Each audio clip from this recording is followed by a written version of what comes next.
శ్యామ్ అయితే అలా పడుకునే ఉన్నవాడు లేచి నిలబడడానికి ట్రై చేస్తూ ఉంటాడు. ఇక శ్యామ్ అయితే అలా లేచి అలా నెమ్మదిగా నడుస్తూ ఉంటాడు.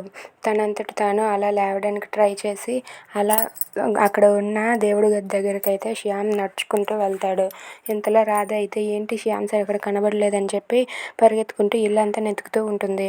ఇంతలో అక్కడ ఉన్న దేవుడి గది దగ్గరికి రాధ కూడా వెళ్ళేసరికి అక్కడ శ్యామ్ కనబడతాడు. ఇక శ్యామ్ అయితే అక్కడే ఉన్న పసుపు కొమ్ముకి తాడు కట్టేసి ఉంటుంది. ఇక ఆ తాడుని తీసుకొని శ్యామ్ అయితే రాధ దగ్గరకు వస్తాడు. రాధ అయితే శ్యామ్ పడిపోకుండా గట్టిగా పట్టుకుంటుంది. శ్యామ్ సార్ మీరు లేచి నడుస్తున్నారా అని చెప్పి చాలా సంతోషిస్తూ ఉంటుంది.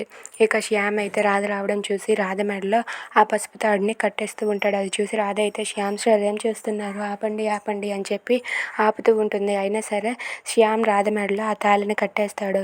కట్టేయగానే రాధ అయితే అది చూసి ఒక్కసారిగా షాక్ అయిపోతుంది. ఏంటి శ్యామ్ సార్ నా మెడలో ఏ పసుపు తాడు కట్టేశారని చెప్పి రాధ అలా చూస్తూ ఉంటుంది. ఇంతలో అక్కడికి రాధ వాళ్ళ అమ్మ నాన్న వచ్చి శ్యామ్ పైన అలాగే రాధ పైన అక్షింతలు వేస్తూ ఉంటారు.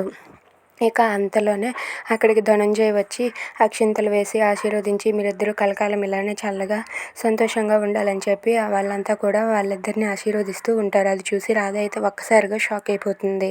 If you like this video please like, share and subscribe. Thanks for watching.